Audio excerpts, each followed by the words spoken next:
안녕하세요. 저는 이제 내년이면 20살이 되는 고등학생입니다. 간호사가 되고 싶어 간호학과에 진학을 준비하고 있습니다. 세상을 찬란한 것, 어슴푸레하게 밝은 것, 그늘진 것으로만 구분할 수 있는 사람들이 있습니다. 저희 아버지 역시 그런 사람들 중 하나였습니다. 시력이 소실되어 앞을 볼 수 없다는 것은 당신뿐만 아니라 가족들까지 이를 악물고 버텨야 하는 억겁의 시간이었습니다. 그런 아버지께서 당신이 보시던 것들 중 가장 찬란한 것은 무엇이었을까 늘 궁금했습니다. 오늘 저희 아버지께서 보셨던 것들 중 가장 찬란했던 그것에 대해 짧지 않았던 그동안의 이야기를 그려보려 합니다.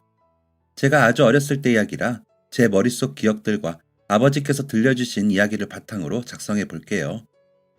저희 아버지께서는 처음부터 앞을 보지 못하셨던 건 아니었습니다. 그때가 제가 5살 때쯤이니 아버지 나이로 30 정도의 나이였겠네요. 비명과 울음소리가 가득한 공간에 어머니와 함께 갔었어요. 그곳에 있는 사람들처럼 절규하듯 눈물을 흘리는 어머니의 손에 끌려갔다고 하는 게 더 맞는 표현일 것 같습니다. 그곳에서 붉은 피로 범벅이 된 아버지를 마주했습니다. 침대에 누워 저를 바라보는 퉁퉁 부은 얼굴은 사실 아버지가 맞는지 가늠하기 어려운 정도였어요. 이유를 알 수 없이 심장이 두근두근 무섭고 두려운 기분이었던 것 같습니다. 저는 바짝 긴장한 상태로 가만히 서서 아무것도 할 수가 없었어요. 저의 5살은 그러했습니다.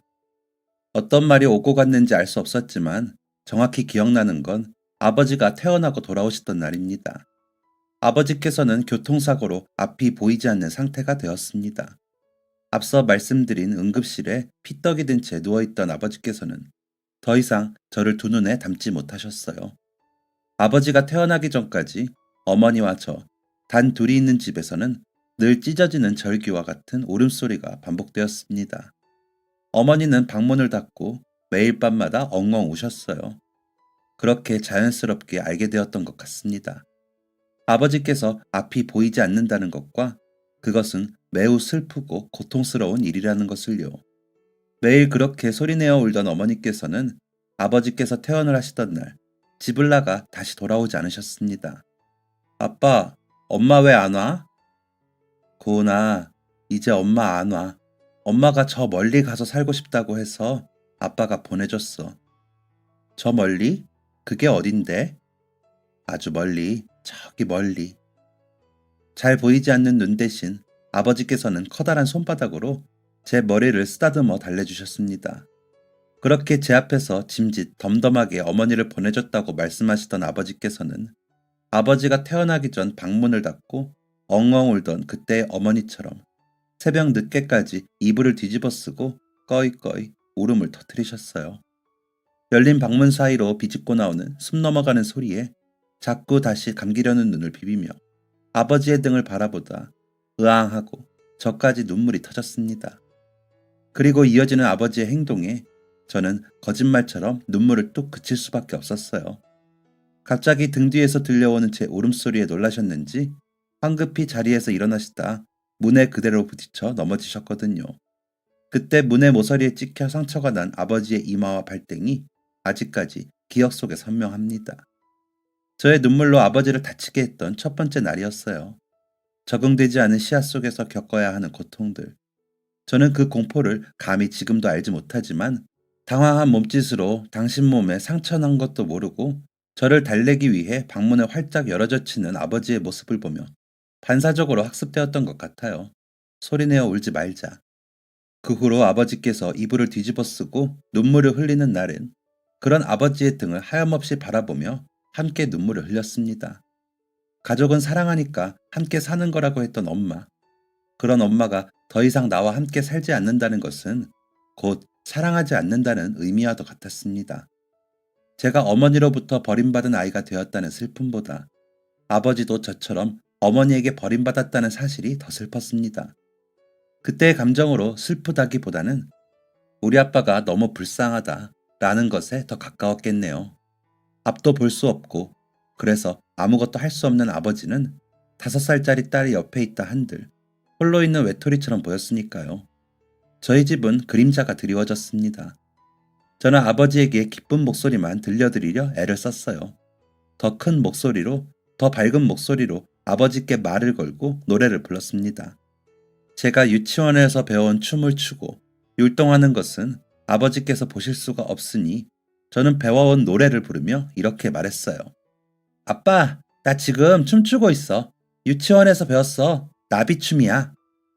그럼 그 말을 들은 아버지께서는 나비춤이 어떤 것인지도 모르면서 자리에서 벌떡 일어나 당신이 생각하는 나비 율동을 함께 해주시곤 했습니다. 그 장면은 오로지 저만 볼 수 있었지요. 얼마 전 TV에 방영했던 유명한 드라마 우리들의 블루스라는 제목을 보면 그때가 생각나곤 했습니다. 우리들의 블루스, 아빠와 나의 블루스. 어둠이 드리워진 저희 집에서 몇 안 되는 기억에 남는 빛나는 순간 중 하나였습니다. 물론 아버지와 싸우기도 했습니다. 5살짜리 아이가 아버지와 싸웠다는 표현이 조금 이상하지만 아버지께서 앞을 보지 못하게 된 이후부터 저는 집에 불을 끄는 걸 싫어했었거든요. 그런데 불을 켜지 않아도 되는 대낮이나 잠을 자야 하는 늦은 밤까지 불을 켜고 있으니 아버지께서 화가 나신 것이지요. 서고은, 너 아빠 안 보인다고 놀리는 거야? 아빠도 스위치 만져보면 다 알아. 왜 자꾸 한밤중에도 불을 켜놓는 건데? 싫어, 불 켜놔. 끄지 마. 얼른 이불 덮고 넷내 해야지. 불 끄고. 툭 하고 스위치를 꺼버린 아버지가 다시 잠자리에 들고 나면 저는 귀신처럼 일어나 몰래 불을 켜두곤 했습니다. 그렇게 불이라도 켜고 있으면 아빠가 조금이라도 앞을 보실 수 있지 않을까 했었어요. 지금은 불 켜는 것과는 아무 연관이 없다는 걸 알지만 그때는 그렇게 굳게 믿고 있었던 것 같습니다. 그러던 어느 날 아버지께서 저를 불러다가 말씀하셨습니다. 고은아, 아빠 이제 회사 다닐 거야. 앞을 볼 수 없는 저의 아버지께서는 예전에 하시던 일을 계속 하실 수가 없었습니다. 하지만 원래 근무하시던 회사에서 아버지가 하실 수 있는 일을 따로 마련해 드린 것 같았어요. 아빠, 그럼 나 유치원 갈 때 아빠도 회사에 가야 해? 응, 그럼 아빠도 회사로 가야지. 가서 열심히 일해서 우리 고은이 맛있는 거 사줘야지. 저는 그렇게 매일 아침 아버지와 함께 손을 잡고 길을 걸었습니다. 갑자기 시력을 잃게 된 아버지의 걸음걸이는 이전에 비해 매우 느린 속도였지만 저는 오히려 아버지와 손을 잡고 천천히 길을 걷는 그 시간들이 좋았던 것 같아요. 매일 아침마다 소풍을 가는 들뜬 마음으로 아버지의 손을 놓지 않고 아버지의 회사까지 걸었어요. 아버지와 걷고 버스를 타고 회사에 도착하면 유치원 집 봉고차가 회사까지 와주어 저는 그걸 타고 유치원으로 갔었습니다. 고은아, 이제 아빠 혼자 갈 수 있는데 아빠 길도 다 외우고 하나도 안 무서운데 고은이도 이제 다른 친구들처럼 유치원에 늦지 말고 집에서 바로 타고 가. 싫어. 아빠 데려다 줄 거야. 선생님이 천천히 와도 된다고 했어. 저는 워낙 어렸을 때의 일이라 이 부분이 잘 기억이 나지 않지만 훗날 아버지께 들으니 제가 유치원에 가서 선생님을 붙잡고 부탁을 드렸다고 합니다. 선생님, 저희 아빠가 눈이 아프셔서요. 앞이 안 보여요. 이제 회사에 가야 하는데 엄청 무서울 거예요. 그래서 아침마다 제가 아빠를 바래다 주고 올게요. 제 말에 선생님은 흔쾌히 그렇게 하라고 말씀하셨고 아버지께 전화를 드려 혹시 괜찮으시다면 유치원 봉고차로 회사에 출근하시는 건 어떠시겠냐고까지 했다고 합니다. 아버지께서 거절을 하시기를 고은이가 아침에 함께 가는 길들을 너무 좋아한다고 늦는 것만 괜찮다면 매일 손잡고 걸을 수 있고 제잘거리는 고은이의 목소리를 들으며 출근하고 싶다고 하셨다고 해요. 아버지께서도 그 시간들이 싫지 않으셨던 것이었습니다. 아버지의 솔직한 이야기를 들으신 선생님께서 저를 회사가 위치한 동네에 등원 차량을 회사에서 타고 올 수 있도록 지도해 주셨어요. 고은이 아버님, 회사 앞에서 바로 탈 수 있도록 차량 시간 배치해 두었으니 시간에 맞춰 탈 수 있도록만 해주세요. 그리고 고은이한테 필요한 거 있으면 언제든지 저희한테 말씀해 주세요. 고은이 저희가 더 잘 챙기도록 하겠습니다. 원에 머무르는 동안만이라도 고은이 걱정 마시고 마음 놓으세요. 아버지께서는 선생님의 그 말을 듣고 왠지 더 무거운 마음이 되어 몇 번이고 감사 인사를 드렸다고 합니다. 선생님께서 신경 써주셨는데 왜 마음이 더 무거워졌어, 아빠? 훗날 제가 이 이야기를 듣고 아버지께 여쭈니 아버지께서는 말씀하셨어요. 전혀 도움받을 일이 아닌데도 남에게 의지하게 되니 내가 더 잘해야겠다는 생각이 들더라고. 잘 살고 성실히 살아서 받았던 도움을 꼭 갚고 조금이라도 고마운 마음을 표시해야겠다는 생각이 들었어. 너를 돌봐주시고 가르쳐 주시는 선생님이 이렇게 좋은 분이라고 생각을 하니 두 배, 세 배 감사했지. 감사함에 마음이 무거웠지. 저와 아버지는 그렇게 유치원 선생님의 센스 있고 마음 따뜻한 배려로 아침 시간을 같이 걷고 다정하게 버스에 오르며 아버지의 회사까지 함께 할 수 있었습니다. 매일 아침마다 아버지의 손을 잡고 회사에 가면 예전에 아버지와 같은 업무를 하셨던 많은 동료분들이 마중 나와 반겨주시곤 했습니다. 아이고, 고은이 왔네. 오늘도 아빠 손 꼭 붙잡고 왔네. 고은아, 아직 유치원 차 안 왔으니 초코파이 하나 먹고 가. 아버지와 비슷한 또래의 회사 아저씨들은 아버지의 직장 동료이자 오랜 친구 같은 좋은 분들이셨습니다. 아버지도 유독 그 사이에 있을 때 편안하고 안정적으로 보이셨어요. 하지만 아침마다 회사로 가는 길이 평탄하고 좋지만 않았습니다. 아버지의 손을 꼭 붙잡고 걸어가야 했지만 그런 아버지에 비해 저는 키가 너무 작은 어린이라 아버지께서 제 손을 잡으면 한쪽으로 치우쳐진 몸을 하고 캄캄한 앞을 걸으셔야 했습니다. 한쪽 손으로는 지팡이를 짚고 한쪽 손으로는 제 손을 잡고 걸으셔야 했던 아버지. 제 손을 꼭 잡고 걸으실 필요는 없었지만 어린 딸이 당신 손을 놓으면 큰일이라도 날까 안절부절하니 끝까지 꼭 잡고 걸어주셨던 것이지요. 손을 잡지 않으면 제가 어디 있는지, 제가 똑바로 잘 가고 있는지 확인할 수도 없었기 때문에 더 악착같이 손을 잡고 걸으셨던 것 같습니다. 어린 저는 제가 아버지를 지켜드리고 있다고 생각했지만 현실은 아직 당신 몸 가누기도 힘드신 아버지께서 5살 어린 아이까지 행여 놓치랴 노심초사하며 매일 출근길을 걸으셨던 겁니다. 하지만 그보다 더 힘들었던 것은 사람들의 시선이었습니다. 유치원 선생님처럼 아버지 회사의 어른들처럼 다 좋은 사람만 있는 것은 아니었기 때문이지요. 몸이 불편한 사람을 배려해주는 것이 무조건적인 의무는 아니었기 때문에 여러 사람이 함께하는 출근길은 아버지께 때로는 힘들어 울고 때로는 고마워 우는 일들의 연속이었습니다. 아버지의 손을 잡고 버스에 오르면 여러 사람들의 시선이 느껴집니다. 이미 앉을 자리는 없고 빼곡한 사람들 틈으로 저와 아버지는 자리를 잡고 서요. 그 과정에서 동물원 원숭이 보듯 빤히 쳐다보는 것은 물론 어린 것이 딱하네 하고 지나가는 한마디를 하기도 합니다. 서 있던 사람들이 아버지와 몸을 부딪히게 되면 더 과하고 예민하게 짜증을 내기도 했습니다. 저와 아버지는요, 단 한 번도 버스에 함께 타고 가는 승객들에게 양보를 바란 적이 없습니다. 당연한 것이 아니기 때문입니다. 하지만 자신이 앉아있는 자리 옆에 손잡이를 잡고 서서 간다는 이유만으로 불쾌함을 드러내는 분들도 있었습니다. 눈치 주지 않아도 눈치를 준다고 느끼는 사람들이었지요. 하루는 이런 승객을 만났습니다. 저기요, 저도 피곤해서 앉아서 가는 건데 다른 자리에 서서 가주시면 안 될까요? 자리 양보 안 하는 제가 나쁜 사람이 된 것 같아서 불편하네요. 애기야, 아빠 모시고 다른 손잡이 잡아줄래? 대학생처럼 보이는 한 남자가 미간에 인상을 잔뜩 찌푸리며 큰 소리로 말하더군요. 버스에 있는 사람들이 모두 저희를 쳐다봤습니다. 아버지께서는 버릇처럼 제 손을 잡아당기며 말씀하셨어요. 아유, 죄송합니다. 불편하시면 저희가 다른 데로 옮길게요. 죄송합니다. 연신 죄송하다는 말씀을 하시며 흔들리는 버스 안에서 반대쪽 자리로 한 걸음 한 걸음 조심스레 옮기셨어요. 저희가 자리를 옮기자 이곳 저곳에서 웅성거림이 터져 나왔습니다. 아이고, 옆에 좀 서 있는다고 지가 다른 것도 아니고 젊은 사람이 저렇게 인정머리가 없어서야 원. 완전 무개념 아니야? 서 있는 걸로 뭐라 해? 그 웅성거림조차 견디기 힘드셨는지 아버지께서는 두 귀가 빨갛게 달아오른 채로 제 손을 더 따뜻하게 잡아오셨습니다. 그때 한 여자분이 앉아있던 자리에서 일어나 저희 쪽으로 오셨어요. 꼬마야, 아줌마 자리에 가서 앉을래? 한마디 한마디 내뱉는 말에서 뽀송한 빨래 냄새가 나는 것 같은 어른이었어요. 그분이 일어나 그렇게 말씀하시자 바로 옆자리에 앉아있던 어르신께서도 자리에서 일어나며 저를 부르셨습니다. 꼬마야, 얼른 와서 아빠랑 같이 앉아. 아빠, 우리 가서 앉자. 배려해주신 마음 감사합니다. 그런데 정말 괜찮습니다. 서서 갈 수 있습니다. 아이고, 이 사람아. 그래도 어린 딸을 이렇게 서서 가게 할 참인가? 못 이기는 척 앉아서 가게. 정 서서 가고 싶으면 딸아이라도 앉혀서 가게.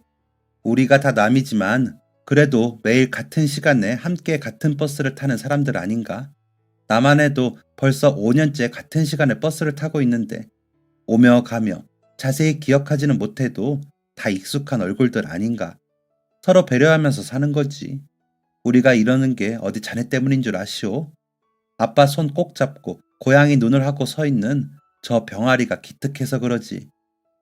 맞아요. 저희가 매일 이렇게 양보해드린 것도 아니고 오늘 처음인데 한 번만 아이와 앉아서 가셔요. 정말 괜찮은데. 너무 부담스러우시면 앉아서 가시는 동안 제 가방이라도 들어주세요. 결국 두 분의 배려로 저와 아버지는 자리에 나란히 앉아 가게 되었습니다.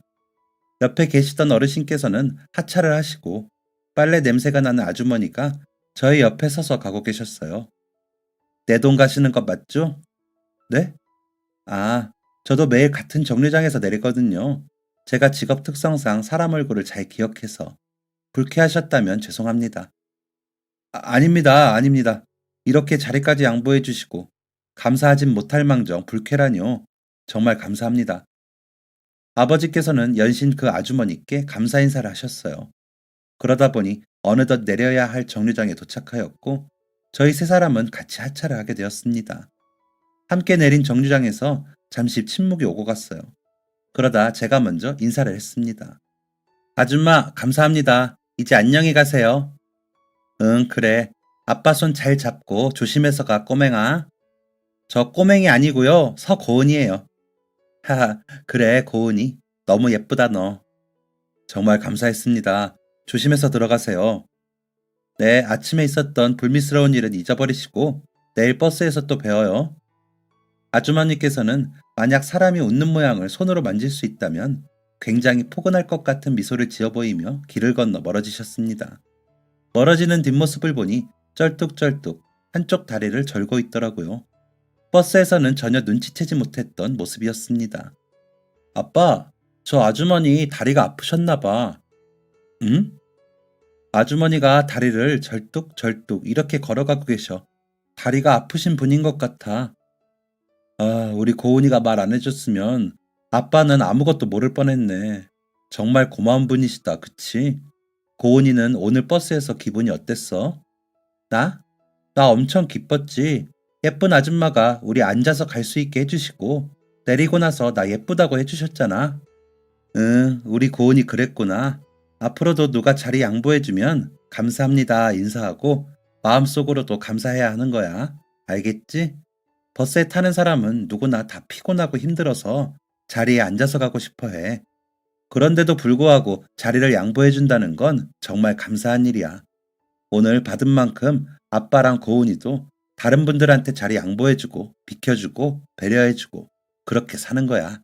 우리 고은이 잊으면 안 된다. 알았지?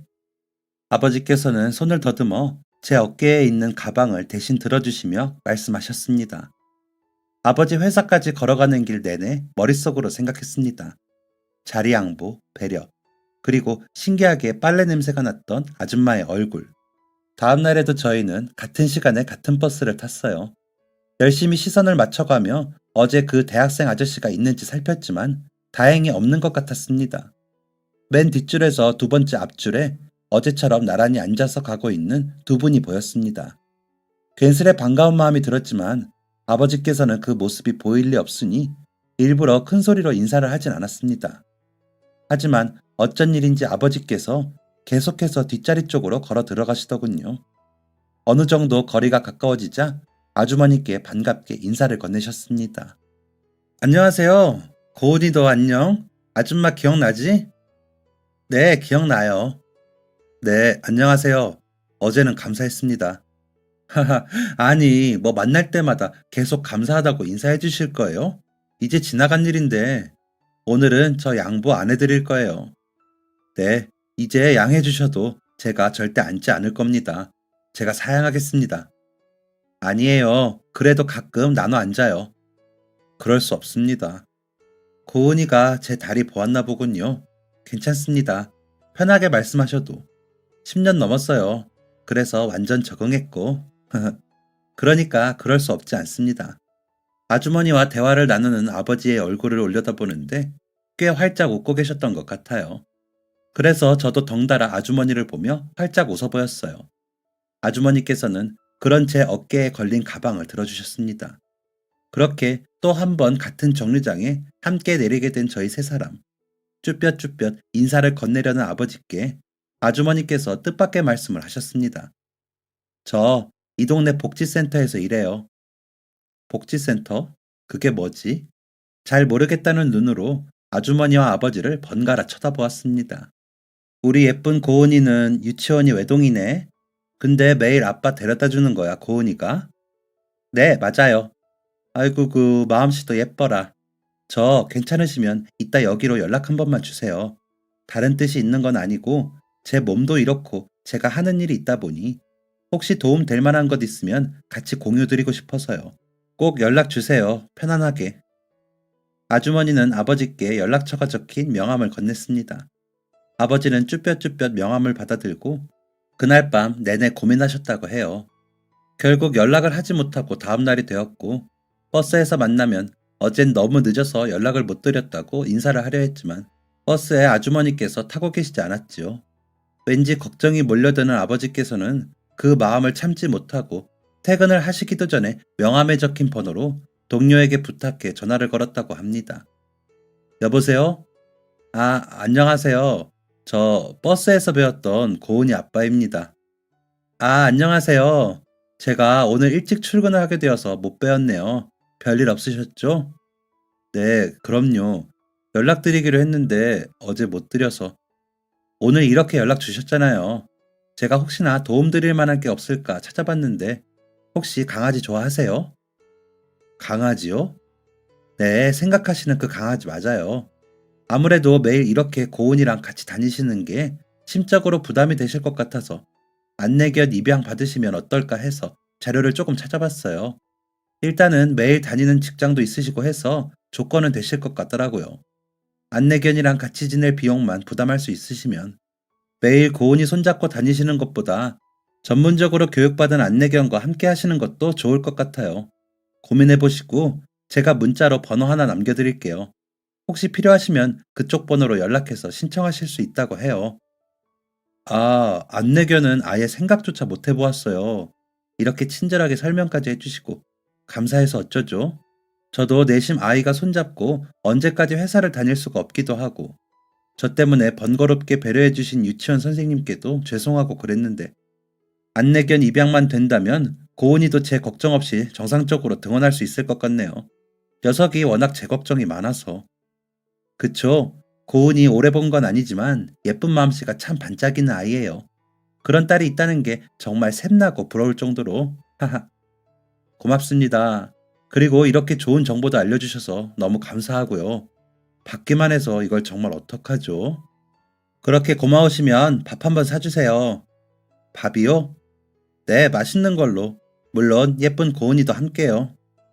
네, 알겠습니다. 그럼 식사하시죠. 좋아요. 제 이름은 김재옥입니다. 제 이름은 서민석입니다. 아버지는 아주머니께 식사를 대접하며 고마운 마음을 표하기로 결심하셨습니다. 아주머니와 식사 약속을 잡고 안내견 입양을 받기 위해 알려준 번호로 전화를 하셨어요. 안내견 입양을 핑계로 아버지와 아주머니는 몇 번 더 식사를 함께 하셨습니다. 물론 그 자리마다 저는 늘 함께였어요. 좋았습니다. 아주머니께서 제게 정말 다정하게 대해주셨거든요. 머리도 예쁘게 따아주시고. 그런 제 모습을 아버지께서 보실 수 없다는 게 슬프긴 했지만요. 아버지께서는 한 달 동안 안내견과 함께하는 교육에 참석해 꼼꼼하게 교육을 받으셨습니다. 그리고 저희 집에는 새로운 가족이 생겼어요. 순둥한 눈매에 부드러운 털을 가진 강아지였습니다. 아빠, 얘 이름이 뭐야? 순심이. 어때? 좋아. 순심이 엄청 귀엽게 생겼다. 순심이가 저희 집에 오고 난 이후부터 저는 아버지의 출근길을 함께 하지 않게 되었습니다. 집으로 오는 등원 차량을 타고 유치원에 다녀오는 것이 저의 하루 일과였어요. 아버지께서는 출퇴근길을 순심이와 함께하며 조금 더 안정된 모습을 보이셨어요. 하지만 지금 생각해보니 아버지의 변화가 꼭 순심이 때문만은 아니었던 것 같습니다. 사고로 시력을 잃고 힘들었던 아버지의 곁을 떠나버린 어머니. 앞을 볼 수 없는 현실보다 어머니에 대한 상실감과 좌절감 때문에 더 많이 힘들어 하셨던 것이 사실입니다. 그렇게 힘들어했던 아버지의 곁에 새로운 누군가가 찾아온 것이었습니다. 순심이요? 아니요. 바로 순심이를 만날 수 있게 온 마음으로 도와준 바로 그 아주머니셨어요. 저는 그때 엄마가 생겼다거나 아빠에게 여자친구가 생겼다는 건 전혀 알지 못했습니다. 그저 저를 예뻐해주고 다정하게 대해주시는 아주머니가 아빠와 친하게 지낸다는 것만 알고 있었어요. 저희 세 사람은 정말 자주 만났습니다. 함께 맛있는 음식을 먹기도 하고 저희 집에서 아버지가 좋아하는 음악을 함께 듣고 이야기를 나누며 시간을 보내기도 했어요. 즐거웠답니다. 그렇게 3년 정도가 흘렀던 것 같아요. 제가 초등학교에 입학할 때쯤이었거든요. 아버지께서 저를 불러앉히고 말씀하셨습니다. 고은아, 우리 고은이는 엄마 안 보고 싶어? 그 질문을 듣고 정말 많이 놀랐어요. 어머니가 집을 나간 이후 처음으로 하는 엄마 이야기였거든요. 고은아, 아빠가 눈이 이렇게 돼서 우리 고은이 힘들게 해 미안하다. 엄마 없이 외롭게 자라게 해서 미안해. 아니야, 아빠. 나 엄마 하나도 안 보고 싶어. 진짜야. 하나도 안 보고 싶다고 말하면서 제 눈에서는 왜 눈물이 흘러나왔는지 모르겠습니다. 혹시나 울음소리를 듣고 아버지가 놀라실까? 엄마가 보고 싶어서 운다고 생각하고 혼자 자책하실까? 입술을 꼭 다물고 울음소리를 참았습니다. 제 뺨을 타고 소리가 한 방울도 섞이지 않은 눈물이 쉴 새 없이 흘렀어요. 엄마, 보고 싶었습니다. 왜 나를 버리고 갔어? 너무 묻고 싶었고 원망스러웠습니다. 하필 왜 아빠한테 그런 사고가 났어? 억울하기도 했습니다. 고은아, 엄마가 안 보고 싶다고 하는 건 거짓말인 거 알아. 우리 고은이한테 너무 어렸을 때부터 힘든 일이 생겨서 너무 일찍 철들고 있는 건 아닌지 아빠가 너무 미안해. 고은아, 하지만 이 말은 아빠가 꼭 해야 할 것 같아서 엄마는 이제 집으로 돌아오지 않을 거야. 이 말을 너한테 더 일찍 해줬어야 했는데 그러지 못해서 미안하다. 너는 아빠한테 의지하는 게 당연한 아직 너무 어린 아이인데 아빠가 너한테 의지하느라 네 마음 돌보지 못해서 미안해. 그때 당시에는요. 아버지께서 하시는 말씀을 잘 알아듣지 못했습니다. 그냥 어머니가 이제 돌아오지 않는다는 걸 아버지 입을 통해 정확하게 알게 되고 그게 서러워서 눈물만 났어요. 사랑했던 어머니를 이제 영영 볼 수 없다는 슬픔은 없었습니다. 그저 남들은 다 있는 어머니가 제게는 없다는 사실이 더 힘들었던 것 같아요. 초등학교에 입학을 하고 얼마 지나지 않아 아버지와 제옥 아줌마가 혼인신고를 했습니다. 두 분이 정식으로 부부가 되기 전 저와 함께하는 식사 자리에서 이렇게 말씀하셨어요. 고은아, 아줌마가 너 엄마 하면 어떨까? 그 말을 듣고 저는 정말 깜짝 놀랐습니다. 엄마가 있었으면 좋겠다. 왜 나만 엄마가 없어야 할까? 엄마가 다시 생길 순 없는 거겠지. 하는 슬픔들에 갇혀 있었는데 누가 갑자기 제 엄마를 해줄 수 있다는 거였죠. 깜짝 놀란 제 두 눈을 보고 아버지께서 말씀하셨어요. 우리 딸 놀랐어? 딸이 싫다고 하면 안 해. 아니, 나 안 싫어. 좋아. 근데 아줌마가 우리 엄마 되려면 아줌마랑 아빠가 부부 되는 거잖아. 부부는 사랑하는 가족이잖아. 아빠, 아줌마 사랑해? 제 질문에 두 분이 말없이 서로를 바라보셨습니다. 한참을 말없이 바라보던 침묵을 깨고 아버지께서 저를 품에 안고 등을 포근하게 쓰다듬으셨어요. 그럼 사랑하지.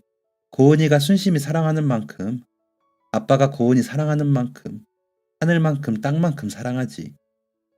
고은아, 아줌마도 아빠 사랑해. 그런데 아빠 사랑하기 전에 고은이를 먼저 사랑했어. 초롱초롱한 눈으로 아빠 손을 잡고 아줌마를 바라봤던 5살의 고은이를 먼저 사랑했어. 고은이는 몰랐겠지만 아줌마 인생에 고은이가 가장 큰 선물이었어. 고은이처럼 예쁘고 반짝이는 보석을 본 적이 없었거든. 아줌마가 고은이 몰래 사랑해서 좀 징그러우려나? 안 징그러워. 근데 사랑하는 게 뭔데요? 순심이를 생각하는 마음? 아빠를 생각하는 마음? 저도 아줌마 좋아해요. 아줌마한테서 빨래 냄새 나거든요. 그래도 제 머리도 예쁘게 따주시고 순심이한테도 잘해주시고 우리 아빠랑 맛있는 밥도 같이 먹어주시잖아요. 우리 가족 버리고 간 엄마 대신 아줌마가 우리한테 다정하게 해주셨잖아요. 저 아줌마 좋아해요. 정말, 정말이니? 정말 아줌마 좋아해? 고은이가? 너무 고마워. 정말 고마워서 너무 행복해. 이리 온, 아줌마 안아줘. 아주머니는 순심이가 제게 안기듯 큰 귀를 구겨가며 제 어깨에 얼굴을 묻으셨습니다. 아버지는 제 등 뒤에서 그런 저와 아주머니를 한 품에 가두어 끌어안으셨어요. 그 순간 저희 가족을 버리고 떠난 어머니의 얼굴이 잠깐 스쳐 지나갔어요.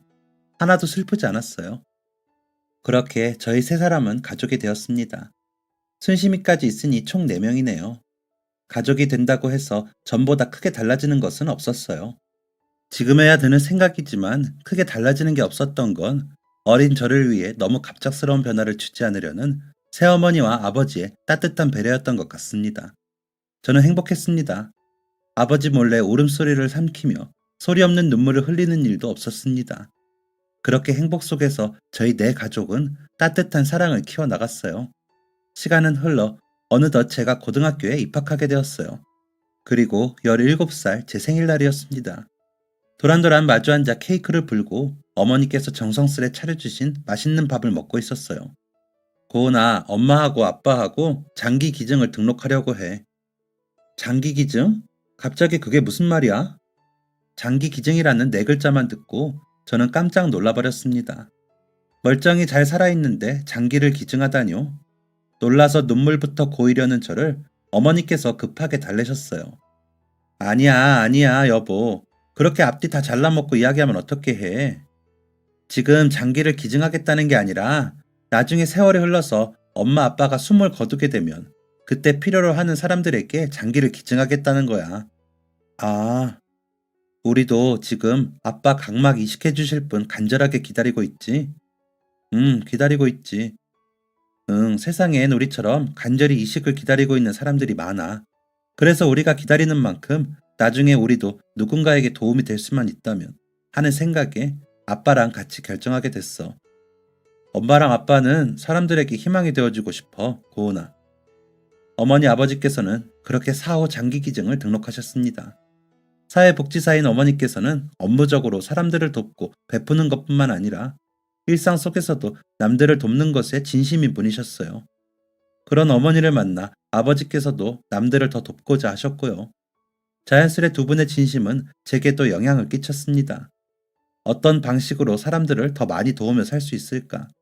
몸이 불편하고 아픈 사람들을 더 가까이서 도울 수 있는 방법은 무엇일까? 고민을 하다가 병원에서 일하는 사람이 되고 싶어졌어요. 그래서 간호사가 되기 위해 열심히 공부했습니다. 간호대학을 목표로요. 그날도 토요일 학원 수업 후 독서실에 가서 공부를 하고 있었습니다. 한참 공부를 하고 있는데 어머니로부터 전화 한 통이 걸려왔어요. 여보세요? 고은아, 고은아, 됐다. 이제 됐어. 아빠 각막 수술 받을 수 있게 됐다. 응? 정말? 정말이에요? 응, 방금 병원에서 전화 왔는데 기여자가 나타났단다. 어떡하니 믿기지가 않아. 아빠는 옆에 있어? 아빠 지금 눈물 나서 오느라 화장실에서 안 나와. 그동안 그렇게 간절히 기다렸으니 지금 바로 집으로 갈게요, 엄마. 저는 기쁜 마음으로 집으로 달려갔습니다. 아버지께서 세상을 다시 볼 수 있는 기회였어요. 너무 기뻐서 집으로 가는 내내 눈물이 앞을 가렸습니다. 자꾸 차오르는 눈물에 눈앞이 뿌얘져서 길이 보이질 않더군요. 집으로 달려가 화장실 문을 열고 아버지를 힘껏 끌어안았습니다. 아버지는 마치 어린아이처럼 몸을 웅크리고 엉엉 울고 있었습니다. 그 모습에 왠지 세상이 무너져 내리는 것만 같아 더 힘껏 아버지를 안아드렸어요. 수술 날짜를 기다리는 것, 수술실 앞에서 아버지를 기다리는 것, 정말 시간이 느리게 흐르더군요. 어머니와 두 손을 모아 기도를 하며 애타게 기다렸습니다. 무사히 수술이 끝나고 회복 후 처음 눈을 뜬 아버지를 보는 순간 덜컥 겁이 나기도 했습니다. 수술은 잘 됐다고 했는데, 분명 잘 됐다고 했는데, 심장이 두근거렸습니다. 우리 딸, 아버지께서 손을 뻗어 제 뺨을 쓰다듬으셨어요.